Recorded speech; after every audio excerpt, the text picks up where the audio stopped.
Assalamualaikum warahmatullahi wabarakatuh. Perkenalkan, nama saya Mahmud Yusuf dan rekan saya.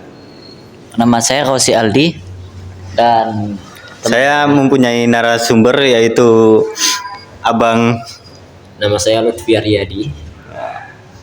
Jadi kami di sini akan berbincang-bincang tentang prosedur penjatuhan sanksi disiplin dan penyelesaian sengketa kepegawaian.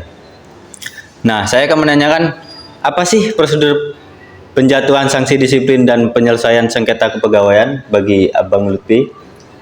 Ya, baik. Bismillah. Sebelum kita lebih jauh, terima kasih sebelumnya rekan-rekan. Kita akan berbincang sedikit ya masalah ASN, tepatnya kepegawaian lebih cenderungnya. Nah, sebelum lebih jauh membahas itu, saya ingin mengajak teman-teman ini, bagaimana sih sebenarnya dalam kerangka ruang lingkup kepegawaian, atau sedikit lebih cenderungnya, sederhananya, siapa-siapa sih yang masuk dalam kategori pegawai? Nah, mungkin dari Bang Rosialdi mungkin punya gambaran bagaimana Bang, menurut Abang gitu.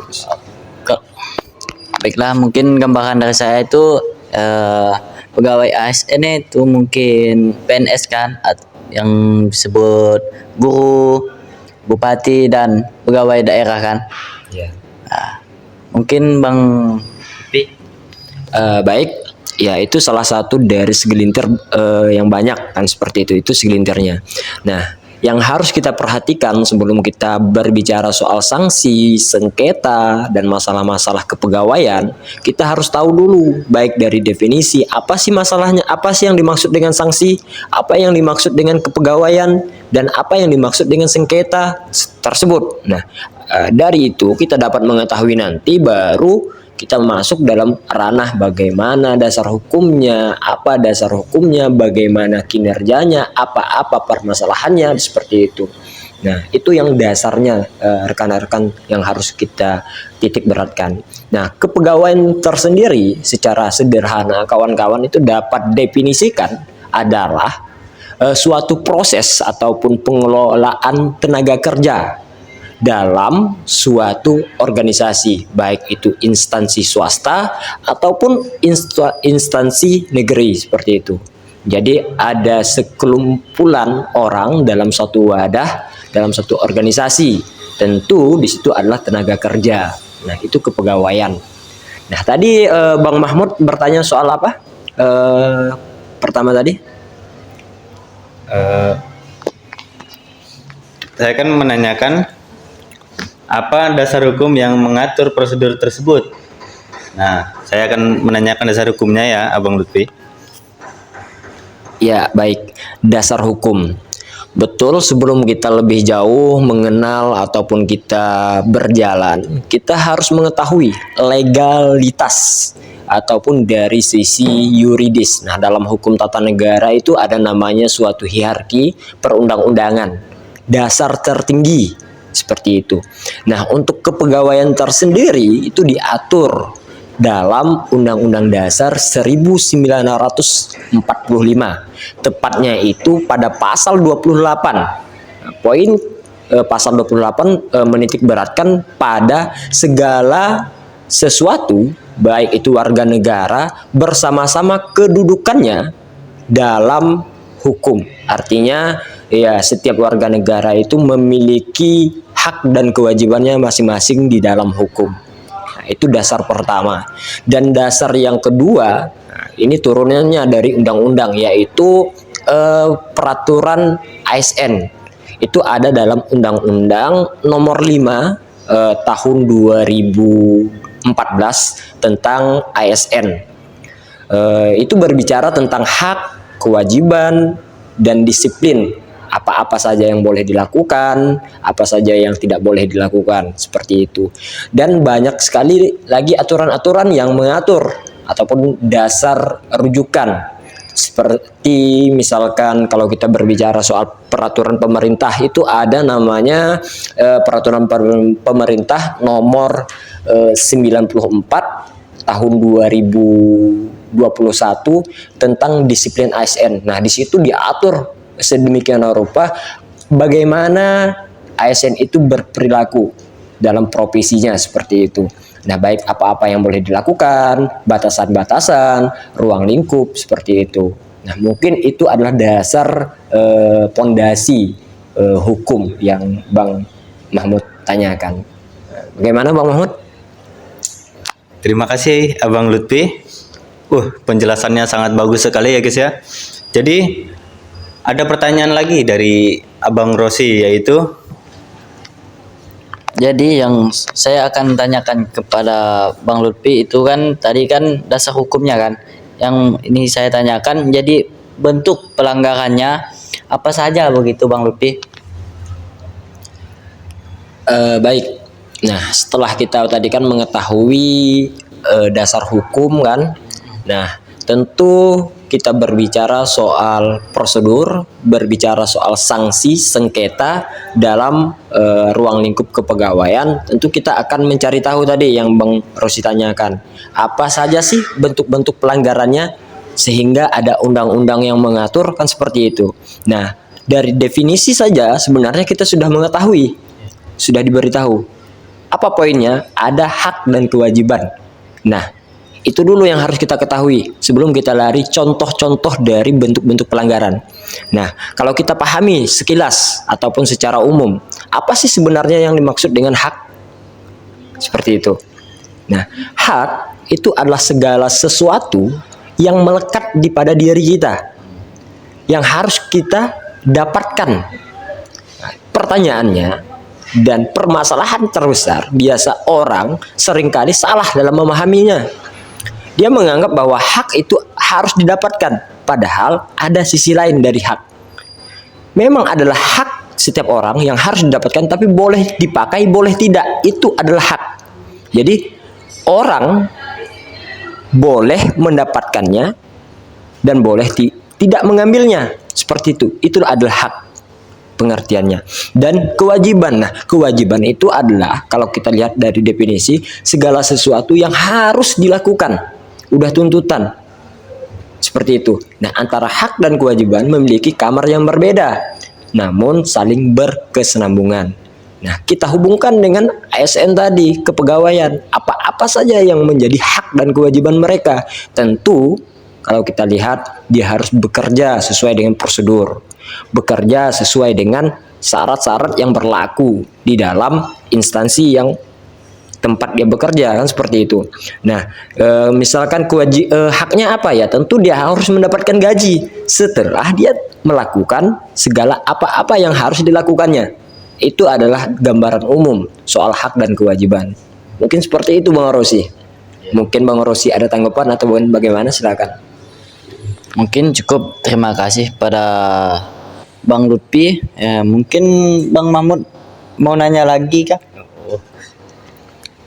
tadi kan bahas tentang bentuk pelanggarannya nih Abang Lutfi. Nah, bagaimana penanganannya pelanggaran tersebut, apa saja penanganannya? Ya, nah untuk masalah penanganan lebih khusus itu memang sudah dibahas tadi yang saya sebutkan di awal dalam Undang-Undang Nomor 27, Undang-Undang Nomor 5 tahun 2014 tentang ASN itu telah diatur bagaimana ASN berperilaku, kewajiban haknya dan segala macam di situ diatur. Nah, untuk masalah misalkan melakukan pelanggaran misalkan kan, nah bagaimana sih tahapan-tahapannya? Nah, di situ kita jangan artikan bahwa kalau ASN melanggar dia harus dihukum. Nah, jangan dulu seperti itu kita berpikir. Kenapa? Di dalam hukum ada salah satu adagium hukum bahwa hukum itu bukan untuk kesalahan, tetapi hukum lebih cenderung untuk keadilan. Jadi orang yang melakukan kesalahan harus juga mendapatkan keadilan seperti itu. Jadi ada hak ASN ataupun hak pegawai untuk mendapatkan keadilan dari perilaku meskipun perilaku itu salah. Nah, di sini diatur bahwa salah satu tahapannya itu ada pemeriksaan awal. Misalkan ditanya dulu nih, bagaimana sih benar enggak kamu melakukan kesalahan, itu awal. Ya, macam diskusi, ya kita gumpul-gumpul, ya rapat. Nah, itu biasanya tahap awal. Nah, dan selanjutnya biasa itu pemeriksaan formal. baik dari segi administrasi ataupun pendalaman. Oh, ini udah terindikasi nih melakukan pelanggaran. Nah, ada tahap formal seperti itu. Nah, selanjutnya biasa juga ada pengajuan sanksi, tetapi telah terbukti. Dan sanksi itu ya sesuai dengan kesepakatan biasanya di instansi. Biasa kan sebelum kita bekerja ataupun sebelum kita apa itu kan kita pasti menandatangani lah suatu surat kan, hitam di atas putih. Nah, itu sudah tertera kalau kamu melakukan sini apa yang biasa kamu lakukan. Biasa SP1, SP2, SP3 baru ada namanya sanksi, entah itu biasa potong gaji kah ataupun bagaimanakah, itu ya sesuai kebijakan-kebijakan di instansi-instansi terkait seperti itu. Dan juga ada juga yang terakhir itu biasa langsung secara tertulis. Nah, tertulis ini biasa setelah SP3, surat peringatan terakhir ketiga ini tertulis, biasanya dia itu langsung dipecat secara tidak hormat misalkan. Nah, itu adalah pelaksanaan ataupun mekanisme dalam penerapan sanksi terhadap perilaku-perilaku yang tidak sesuai dengan rule-nya, tidak sesuai dengan jalannya. Mungkin seperti itu untuk tahapannya Bang Mahmud. Terima kasih Abang Lutfi. Mungkin ada yang ingin ditanyakan dari Abang Rosi, ada yang mengganjal mungkin. Mungkin udah cukuplah sekian dari pemaparan yang Abang Lutfi berikan kan, dari 3 poin kan. Yang pertama kan apa dasar hukum yang mengatur prosedur tersebut kan. Yang poin 2 bentuk pelanggarannya apa saja kan. Yang ketiga penanganan pelanggarannya apa saja kan Bang Lutfi. Nah, jadi dari ketiga poin tersebut, jadi apa sih yang dapat kita simpulkan gitu dari 3 poin itu. Nah, dari pembahasan kita di sini, pesan tersirat dan tersurat yang dapat kita ambil itu sebenarnya dari semuanya itu cuma ya sederhana pada umumnya lah. Benang merah yang kita dapat kita angkat itu adalah justice, keadilan. Itu adalah poin mendasar dari segala kegiatan, baik kepegawaian, ASN, ruang lingkup masyarakat, semuanya adalah keadilan. Dan hukum dibuat, adanya hukum itu adalah bentuk mewujudkan keadilan. Jadi keadilan adalah norma yang paling terdepan ataupun garda terdepan dalam penanganan baik sengketa, baik perselisihan, baik menyelesaikan sanksi dan masalah apa saja.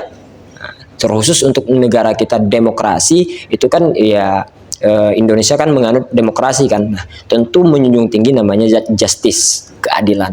Jadi untuk sederhana dan lebih mendalam lagi nanti mungkin kita bisa observasi ke lapangan, kita bisa mendatangkan orang-orang yang memang legalitasnya misalkan PNS ataupun ASN ataupun pegawai-pegawai yang ada di ruang lingkup kita untuk lebih mengetahui nih bagaimana tahapan sanksi tadi yang kita bicarakan kan, sanksinya bagaimana, pernah tidak Bapak melakukan kesalahan misalkan gitu. Tapi secara umum semua dalam yang kita bahas saat ini adalah menjunjung tinggi dan mendapatkan namanya keadilan, menciptakan keadilan dalam lini manapun, baik ke bawah, ke atas, bahkan ruang lingkup apapun, keadilan yang didepankan. Mungkin seperti itu Bang Mahmud atau Bang Rosi.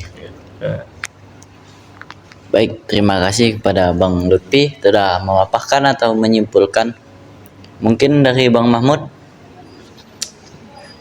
Boleh lebih demi. Boleh. Silahkan Abang Lutfi. Jadi sekian dari bincang-bincang kami hari ini.